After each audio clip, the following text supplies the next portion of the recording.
Lounge. Yeah. I'm gonna go ahead and reintroduce myself actually, because we getting subscribers, we getting followers, we getting new people coming into the lounge. My name is Roman, with my guy Wayne. How you doing, bro? Man, I'm hanging in there. Happy to be back in the lounge this week. Oh, for sure. We are back in in the undisclosed location here in Seattle, Washington. Back in the lounge. The lounge. And we got a lot of stuff to talk about today. I want to just get right to it. The play-in race is getting hot. Houston Rockets said, we are not dead. We're not folding. They saw the Warriors in front. They saw the Lakers up front. They could have easily folded, but Jalen Green, three babies on the way, decided to hoop. He's been hooping like he got families to feed, multiple of them. Just talk about the Houston Rockets, and do you think that they can take one of those last play-in spots? I'm hopeful that they actually do take that last spot. I want the Lakers to get in just because, we're trying to root for Bron's legacy. Let's get him one more ring. What about your man's Draymond?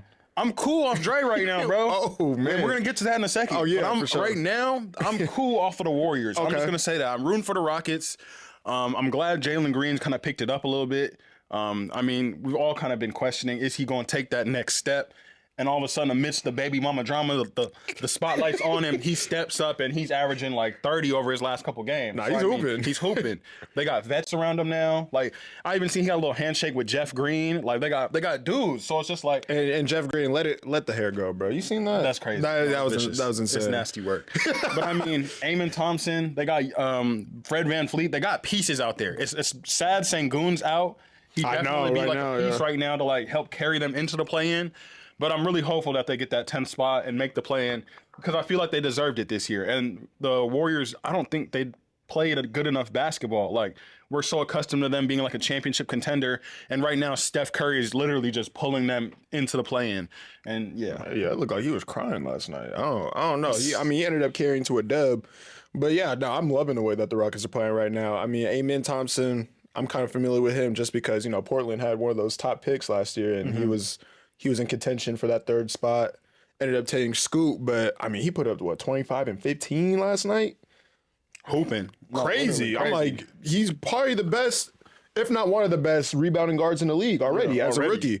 And then, Jalen Green hooping. For my agenda, I need the Warriors not to make the playoffs because I said in the beginning of the year, if we can run that tape, we gotta find the tape. But I did say that the Warriors weren't going to make the playoffs, and I got to stand on that. They did beat the Orlando Magic last night behind a phenomenal performance from Steph Curry. He hit the sleep. I hate that. That's probably the worst celebration. That's so ugly.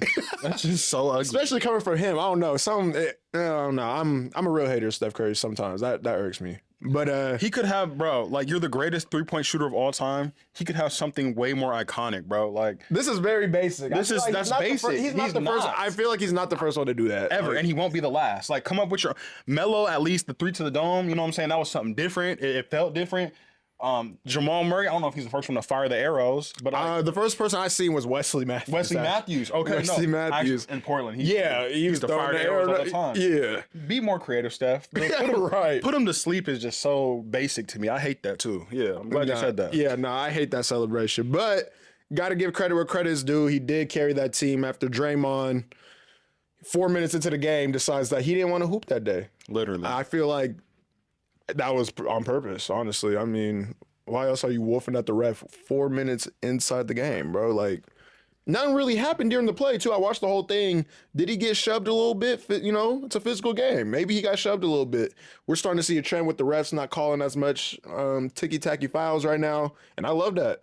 And I would have thought Draymond would be a player that would embrace something like that, but apparently he's gone soft a little bit. It's disappointing, like, to just looking at how the way he's acting right now, because you would have thought coming back from the suspension, all right, let me just reel all my antics in, which he did for like a week.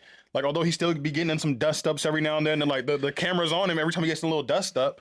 He got ejected 2 nights ago? He got a flagrant 2? Yeah. He got a flagrant 2, got ejected, and then he gets tossed 4 minutes into this game. So nothing's changed. And then he goes straight to the Draymond pod and he's talking about, man, this happened. I shouldn't have done it. I should have turned around and then said it like Draymond. Come on, man. Is he trying to get content for the pod? I seen a tweet I see something that said he's just trying to get some content for the pod. And I mean, he sees the vision. I mean, I feel like if they were in a winning situation right now and he was doing that, okay. But their playoff lives are on the line. I feel like the lives of the trio being together is also on the line. This could be the last season we have all three of them together. Yeah. I know Clay said he'd take a discount, but if a team like Orlando, Houston, Charlotte throws 100, they won't throw 100, but like 80, you know, some in the high. It's gonna be hard. Yeah. He's gonna get offers that will get him paid for sure, and we'll test. The theory would be test out whether he will actually take the pay cut versus the big bag. But yeah, I just think that right now the position that the Warriors are in. I mean, they're coming through right now. It was a must-win against the Heat the other night. They got it done there. Went into Orlando. You know, it was looking shaky early with Draymond going out, but Steph Curry handled business. Handled them. And they took care of Orlando.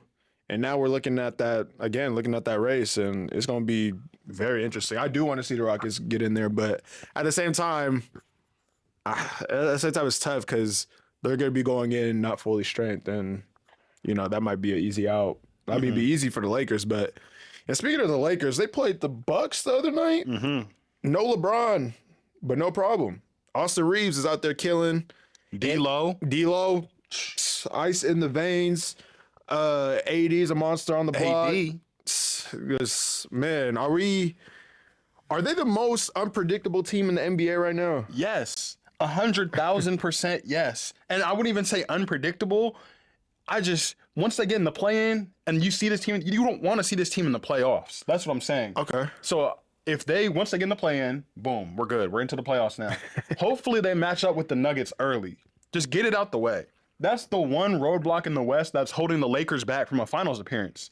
Other than that, it's the yellow brick road. It's literally the yellow brick road, the purple and gold brick road to the championship. So if they get through them, green bean. There's no other team in the West. I'm not hearing the Thunder.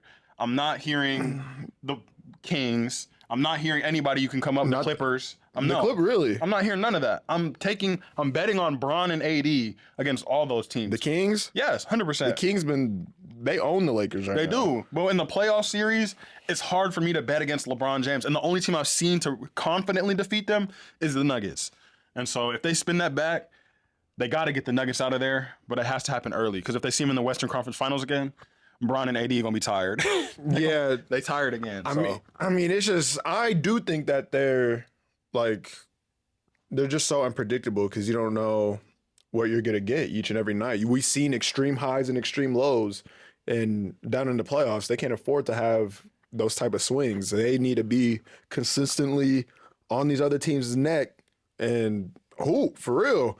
I do agree about the Denver situation. I think they just because they're gonna see him at any point. Might as well get it. Hopefully you're fresh legs in the first round. I mean, I don't know. It's gonna be tough just because you're coming out of the play-in and then you gotta go see them. But I think that it's might as well see him in the first round, and they shouldn't be scared of it at all. Just because you're gonna have to face them at some point. You're right. They are the roadblock. I think if they do get through them, though, I still don't think it's guaranteed that they're going to the finals if they get through them. I think that. Although the Clippers are struggling right now, I think that, you know, once they get healthy consistently throughout the rest of the season, I think that we'll start to see how they were looking, you know, like a month or two ago. So it's going to be tough still. Now, obviously, the Kings, for some reason, Sabonis is a nasty matchup for AD. He's nasty, right? Yeah. 1-10? Yeah, no, that's nasty work right there. And that means Bron hasn't beat him since he was a Pacer. So it's just like, you know, at the end of the day, they're going to have to get through them too. So, yeah, we're going to see what happens. I forgot about Minnesota too, but because I mentioned the Clippers a little bit. I saw a report that the Clippers are probably unwilling to give the bag that Paul George wants. To me, that seems to me that it's looking real sunny in Philadelphia. Is that the ideal situation for Paul George if, you know, the Clippers decide to, you know, not give him that contract? And do you think the Clippers are going to give him that contract that he wants? Because these are just reports. No, I've seen it, and I've seen that the Sixers are closely monitoring the situation as well. I mean, they're looking for that star to put alongside Joel Embiid. Paul George is perfect for that. It'd be like the perfect inside-out sort of duo. Paul George could handle it. Tyrese Maxey's out there as well. Like that's a nice little trio if you're looking at it, especially in the Eastern Conference. Yeah.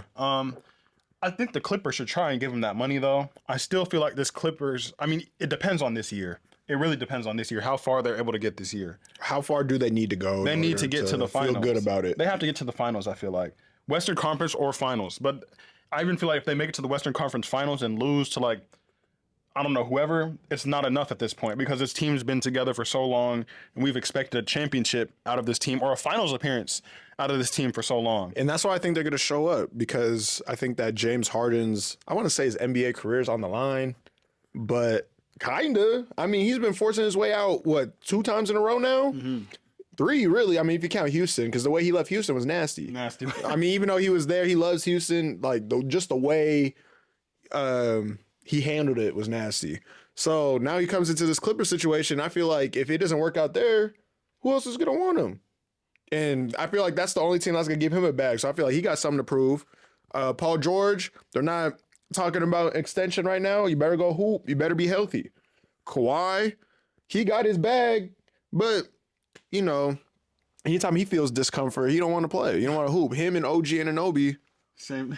Like that. Because he's the same way. They talk to each other all the time, I'm sure. So, yeah, I think that with the pressure that relies on the Clippers, I think they're going to show up at some capacity. I think Western Conference Finals. I think we might see them in the Western Conference Finals. I think they can match up with the Lakers as well, just because, like, okay, I'll ask you this. Who are you taking right now, D'Lo or Harden? Right now, D'Angelo Russell. I feel like he fits that third, fourth scorer role better than James Harden. That's tough. I still trust James Harden more than D'Angelo just because they're in. It's kind of funny because they're a little similar. They're in that same role right now. They're so inconsistent. They're inconsistent in the playoffs. Like, you know, history wise, we just look back and they've been like. But I trust James just because he's been in the trenches. He's been everywhere you can go in the playoffs. He's been to the finals, even though it was early. He's been to Western Conference Finals. He's been in those battles with the Warriors. I think he's battle tested, and I think that in itself is the reason why I probably have him on my team over D'Angelo. I'm saying D'Lo just because every game that LeBron's been out, he's stepped up to the plate and filled that role as a scorer, as a playmaker. But he needs to hoop with LeBron. That's the issue, though. He needs to figure out how to play. He needs to do that with LeBron, and he's done it a little bit, but it needs to be on a consistent scale. And I think he can do that once they actually get to the play. We have to remember he's only been with this team for just now a season. Like, he got traded at the deadline last year. So, I mean, it's been chemistry building. They're finally figuring it out. And I feel like him he survived the trade deadline this year. Like, it was close. Barely. But barely. But ever since then, he's kind of his confidence. Like, you've seen his confidence start coming back. He's had the most three-pointers made as a Laker this year. Like, he holds the record for a single season three-pointers made by a Laker, which is kind of crazy. It is. So, I mean, his confidence is rolling right now. And I feel like a confident D'Angelo Russell is a scary player to see because when he really has his confidence going, that's the best version of him. And I think his confidence was off last year because we heard about the Schroeder stuff and all that different things. Now, though, he's on this team. He knows he's a contributor, and he knows that the team needs him to score and be a playmaker. So I feel like he's really going to step up and own that in this playoffs. I don't know. I think, again, with the whole James Harden discourse, with him basically fighting for his NBA life for a contract, especially the way he's portrayed out with the media, I think that he's gonna have to show up when it's time to show up, and I think that he will. I think that we'll see a better player in the playoffs than he has been in the past. I would take him over D'Angelo Russell right now just because of that situation. His back is against the wall, and I look forward to see what he does in this situation. We've always had to question James Harden's motor, though, in the playoffs. That's the one thing about it. We've always had to question is like his effort level in the playoffs. But we think about this, right? He's always been pretty much, I mean, other than the Nets, which was short-lived, he's been the number one option every time he's been in the playoffs, pretty much. Except for early in his career. Like, Houston, the majority of his career, he's been the number one option in the playoffs. Yeah. So now that he's the number 3 option, I feel like he can rock out the same, less pressured, because if they don't succeed, they're probably not looking at him. If they don't succeed, they're looking at Kawhi, they're looking at Paul George. So I think that with that pressure coming off him being the third option, I think that we're gonna see James Harden hooping better in in a better mindset, better space. Or he's going to just completely fold up and score 4 or 5 points and just be the James Harden that we saw in Philly in the playoffs, where I was like, where's he? Where's the second star? Where's our second star that we're really looking for? Where is he at? But he's 3. He's 3. I guess. So we chilling. We got Paul George and we got Kawhi up and they're up on the front line. They need him. They for sure need him, but I'm saying that I think now that he knows that they're not going to look at him regardless of what happens. I think he's going to get credit if they win, but if they lose, he's not going to, they're not going to tear him down like that, especially if he plays well. I think if he plays well and they still lose, they're not looking at him like he should have. Yeah, no, he's good money. That's probably why he's hooping. Yeah, if he's hooping, they're like, oh, it's not James' fault. He get 18, 7, 8. They're like, yeah. He hooped. And that's probably why he wanted to go to the Clippers, because he's on a team where they got 2 stars instead of just 1. I mean, the Brooklyn Nets situation, they didn't really... Notice how they didn't blame him for leaving, nor what he did in Brooklyn. They didn't blame him for nothing. I mean, he was hurt, but they was hooping while they're on the court. And when they're losing, they blame Kyrie. They blame KD. They wasn't blaming James Harden for that net situation. Nope. So, and speaking of KD, we got to talk about the Phoenix Suns, because they struggling, man. They have a team, Kevin Durant, Devin Booker, Bradley Beal, and they're in the play-in race. Not the playoff. They're in the play-in race. Man, I mean, we had championship aspirations with this team coming in after this summer, especially with the acquisition of Bradley Beal. We're looking at this team like that. And first of all, I got to get something off my chest. Do never compare Dame Lillard to Bradley Beal again, because those were legitimate conversations. Just because one guy with the franchise, they were saying he was Bradley Beal to East, so I don't, or Bradley Beal to West at that time. So I don't want to hear that. That's crazy. That should never be spoken of. They disrespect my guy. That's disrespectful. They disrespectful. No. But anyways, Phoenix Suns, they're boo-boo trash right now. Would this be the greatest failure of Kevin Durant's career if for some reason they didn't make the playoffs? With this amount of talent on this team, would this be his greatest? It would be his greatest failure, just because, I mean, it's another one of those situations where he controlled this whole entire scenario. He's the one that kind of orchestrated it all. Him and Devin Booker, they went and got Bradley Beal. Like, he wanted to be here, so he chose his own destiny. But at this point, he can't hurt his legacy anymore. I feel like no matter what he does, the weakest move will always be his move from OKC to Golden State. So nothing he does at this point can really trump that in any form or fashion, just because that by itself is the weakest move in sports history. Okay, that's the weakest move, but then we look at the play, right? Would missing the playoffs be worse than that 3-1 comeback from the Warriors? Like the 3-1 drop that they had? Would not making the playoffs with this team be worse than losing after being up 3-1 to the Warriors? I don't think so. I think because back then we were looking at a young Kevin Durant, or it was like a prime. He was the was he? How old was he? I mean, he was under 30. He was seasoned, man. He was a seasoned. Okay, you know what I'm saying? He's seasoned. He had seasoned Kevin Durant. Now we're gonna look back at it, and they're gonna say Anthony Edwards was in the league. Shai Gilgeous-Alexander was in the league. There was a lot of these younger players that are going to end up being the front runners of the league once Kevin Durant's out of there. Yeah. So the fact that he didn't make the playoffs now, it's going to be like he was just older. That's going to be the excuse now. So it's like, I really don't think so. That's the issue. I feel like what happened, that one move in Oklahoma City to Golden State, that's forever the weakest move. So even if they don't make the playoffs, right now, here in time, we're going to be like, oh, Kevin Durant this, Kevin Durant that. But in 7 years from now, once all of these younger players are more established and they've been the face of the league now for 10 years, it's going to be like, Kevin Durant was older. You know what I'm saying? Kevin Durant was older when he actually was on Phoenix and he didn't make the playoffs. I will say this, though. If they don't make the playoffs, they're not going to get nearly as much heat as when LeBron, AD, and Russell Westbrook missed the playoffs. Because that was that was on front page. I was on the top of every sports news source outlet. Mm-hmm. If the Phoenix Suns miss the playoffs, I guarantee you they're not going to talk about it like that. No, not at all. And that proves that Kevin Durant is nowhere near LeBron. Nowhere near. He's a great player, phenomenal. I can even say he's a Seattle legend in a way. You know what I'm saying? But 100%. There's levels to this. And LeBron, like literally LeBron and Mike are, on a level of their own. He's closer to Paul George than LeBron. Oh, for sure. That's not even a... That's not even a conversation. That's not even a conversation. That's facts. I gotta talk about real quick. Real quick. Jontay Porter. Jontay Porter. He was reportedly, I don't know if it was him. He was telling people to bet take his unders. There was games on January 26th and March 20th where there was like a high, was a prop bet, I think is what it's called when they bet the over under. Yeah, high. There was the biggest prop bet on January 26th and on March 20th were set on Jontay Porter.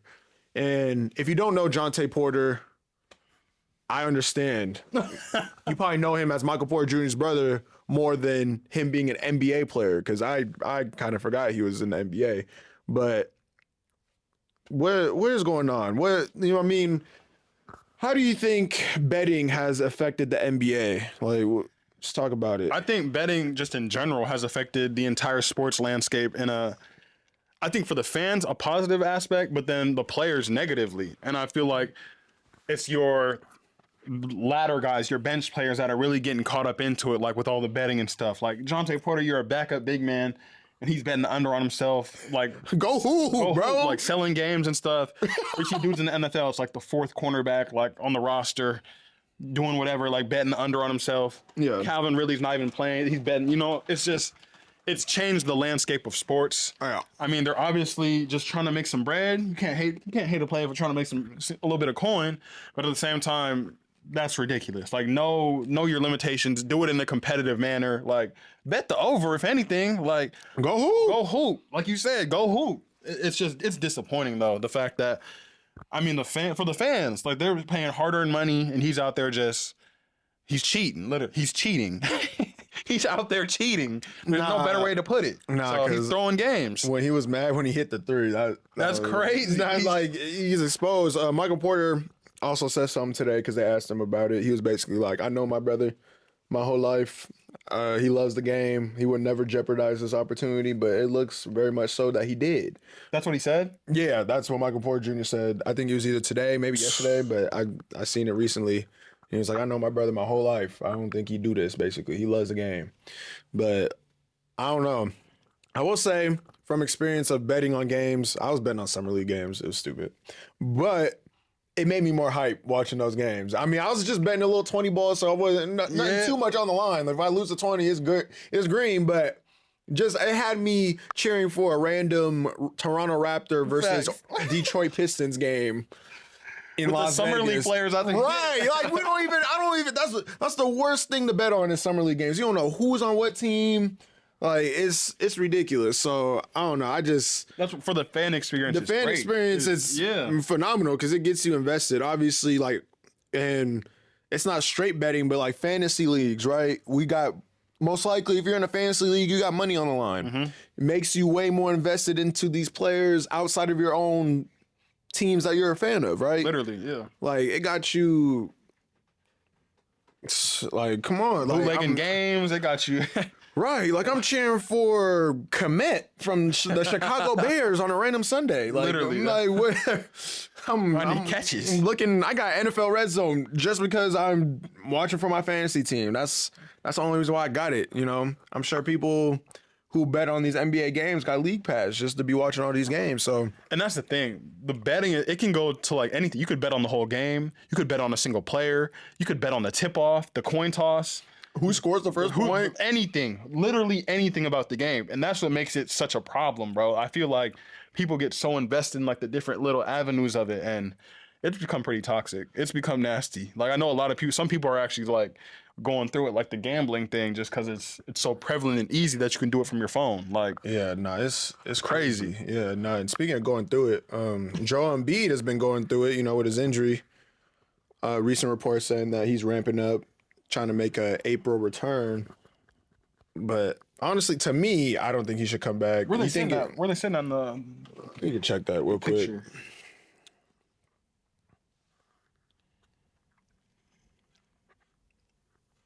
I think they're 6. Are they 6? 8. So they're in the play-in. Okay.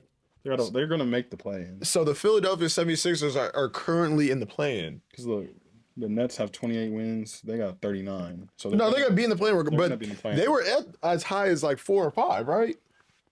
So, I mean, obviously, I thought that Joel Embiid should just, pack it in for the season, but it's saying that he's ramping up for an April return, pretty much the playoffs. I mean, you think it's worth it for him to come back? I feel like the team that's currently constructed is not, championship built. So I feel like it's not really worth risking injury again. What do you think? I think if he's ready to go, he should be on the court. I mean, he was the true and tried MVP this year before he got hurt. I feel like it was his award to lose, and then he ended up having to sit out with the knee, and falling under that 65 game limit again. So knocked himself out of contention. But before he got hurt, I feel like he was on pace to win MVP again. So he'd only just built upon what he did last year. So if they make the playoffs, Eastern Conference, and you have Joel Embiid, you could put me out there with anybody. If I got Joel Embiid right now, we have a chance. We have a good shot. So I'm betting all odds. I'm going all in. If you can play, and if you want to play, that's the one thing. If there's going to be no excuses, like if he's not going to actually be hurt and he's healthy, he should be out there. I'm telling you right now, they're probably going to lose in 5 if they make it out the play-in. I think they're at risk of not even making it out the play-in right now. Who would they match up with? Who's the 7th seed? Miami. They're not beating Miami. If they have Joel, I still don't think they're beating Miami. I don't know. It's going to be close. Miami's a very good constructed team, but I mean, the East, they're not anything too far off. These are 1 game off, though. I mean, they'll have a second play-in game if they lose that game, but I mean, the Nets could catch fire. Is it the Nets and the Bulls down there? Is that who's down there? We got the Hawks and the Bulls. The Hawks so the Nets are out. Okay. Yeah. I can see them. They can lose to a Bulls team. The Bulls, on paper, they're not terrible. The Bulls, I feel like the Bulls could upset somebody. I don't think it's the Sixers, though. Joel Embiid is the one person I don't want to see in the play-in. But because, like, he could come out there and be like, I know, like, we need to, like, this is my season. Those playing games might be his first games back, though. He needs to. I say this. I say if he doesn't come back in the regular season, they should just shut it down because then they're going to probably, I don't know, blame might be put on him just because he comes back during the play-in. If his first game back is the play-in, you don't want him to play? Because at that point, it's the most important game of the season. Why did he play the whole year at that point? He should play that game. He needs like at least 2 regular season games. If anything, they should sit him. Like, if he's ready to go, they should be like, no, save it for the play-in. No, he needs some burn, bro. Hell no. You got new players out there. You got Kyle Lowry, Buddy Hield. You got to acclimate yourself with these new guys. I just feel like, I don't know. That's the other thing. They're not contending. So it's just like, what's the point? Rest up. Get ready for next year. Who's going to the finals in the East? Call PG. Who's going into the finals in the East? It's hard to say right now because Milwaukee has been struggling. Damian Lillard has not been playing like Damian Lillard. He's passing up shots that he definitely would have took in a Portland Trailblazer uniform. I don't know why he feels that he needs to defer to a Chris Middleton. Honestly, even defer to a Giannis in the clutch. Literally. Like, it's his time. It's Dame time in the clutch, and he's deferring to these other dudes. I understand that you're in a new situation, but I think that we're at a point of the season where the team should know what time it is. They've been knowing what time it was, watching you from afar. So now they got you on your team, and they still don't know how to play you. I don't know. Doc Rivers, come on, man. Boston is also inconsistent. See, I feel like it's very wide open in the Eastern Conference right now. But if I had to say something right now, I said Milwaukee in the beginning of the season, so I'm gonna just stick with that. Milwaukee Bucks will be in the finals, and hopefully they pull it out. Who do you think they're gonna make? I like Milwaukee too. They're a fun team to look at. I'm going with the Boston Celtics. So I feel like the Boston Celtics. I think they're gonna make another finals appearance. They've built the perfect roster now. I feel like this is the best team that they've had in like this most recent era of like Jason Tatum, Jaylen Brown. So the fact that they have the best team, they already made the finals before, I think they could make another finals appearance. And if they don't win it, one of them niggas is gone. One of them is gone. They out of there. Jaylen Brown, $400 million. What is it? $300 million? Something crazy. Because it's like you can't trade Jason Tatum, right? You can't. No. You can't. You can't. But that's why I would have waited till this year to give him the deal. Like, okay, Jaylen Brown gets mad that I'm not giving him 300 mil. Go find another team to do that for you. I don't understand. Like, that's a ridiculous. The fact that he's the highest paid player in the NBA is ridiculous to me. Call me crazy, but you could find another player to fill that role. And I was just about to say that. I agree. For like 100%. You go get KCP. Like, he's not dunking on nobody, but what? He'll move the ball. He'll shoot the open shots. Come on, where you see it. KCP's career, whatchamacallit? Like, he's had a crazy career. Like, he's one of the best role players of our era, low key. He's a championship piece. He's a but what do you define a role player? Because is a role player as in like I'm not in all-star conversations, but I'm still like a that's the kind of role player I'm talking about. Like a role, like a true and tried. I'm not an all-star. He's a 3-and-D player. Is CJ McCollum a role player? Because he's like, it's always been said that if he was in the Eastern Conference, he probably would have made 1 or 2. I don't consider him a role player. No, he's a role player now. Now, yes, but I mean, if you're talking about Portland, no, he wasn't because he was number 2.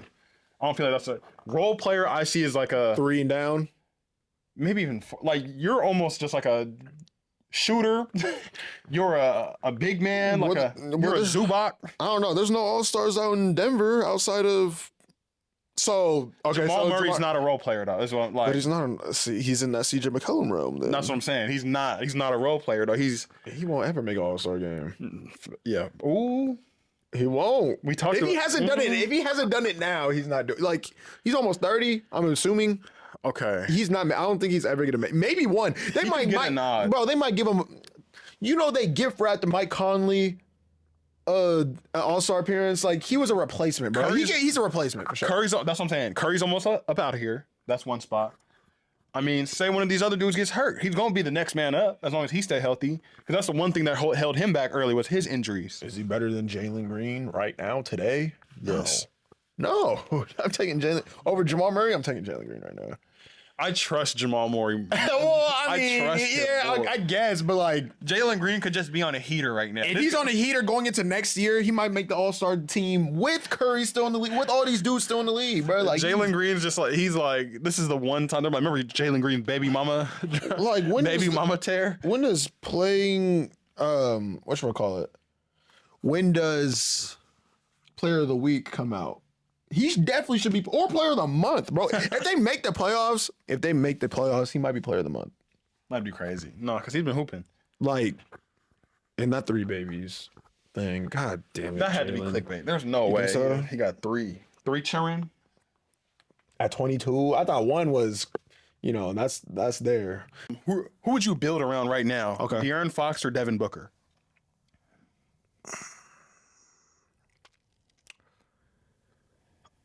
It's tough because I like the way D Fox is built. Like, I like the way he's leading that team. Like, that team is very built for him. I feel like Devin Booker. You know what? I'm going to take De'Aaron Fox. I'm going to take De'Aaron Fox because I feel like, for one, I feel like he's just a better leader. I feel like he's in that leader mode. I feel like he play makes more than Devin Booker.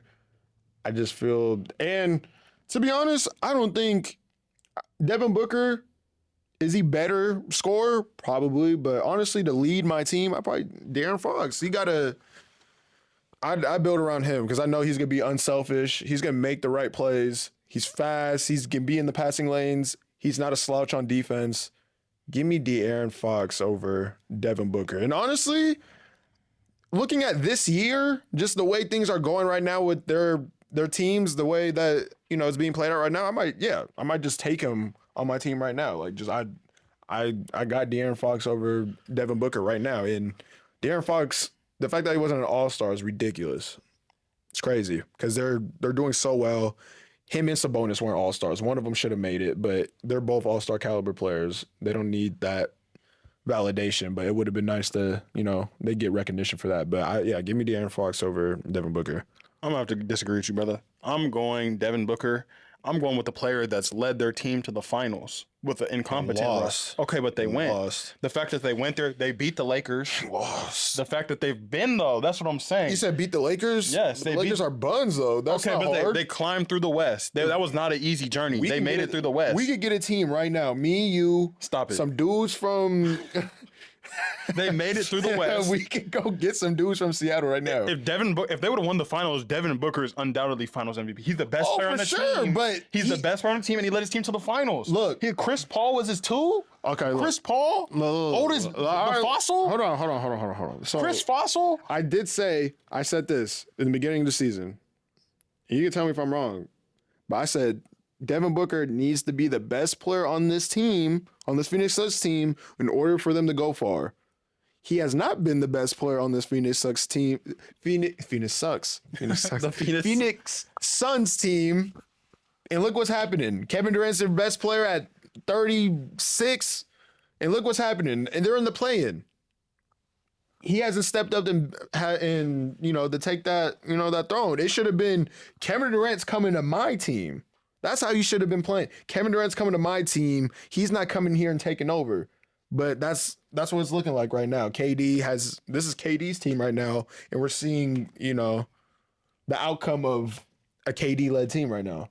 So, come on, man. At that, we have to look at their success, though. I mean, Devin Booker has already had a much more successful deep runs into the playoffs. He's had one good but even look at when they made the bubble. No one expected them to do anything, and that's when he really established himself as one of the players in the NBA who's going to be impactful for the next couple years. He was nice. When he led them in the bubble to an undefeated record. They led him to the bubble. He led him to. He hit the shot. They almost made the playoffs. Almost got sent home. Almost ain't good enough. Okay, but I'm saying the Kings haven't done nothing. All they've done is get eliminated.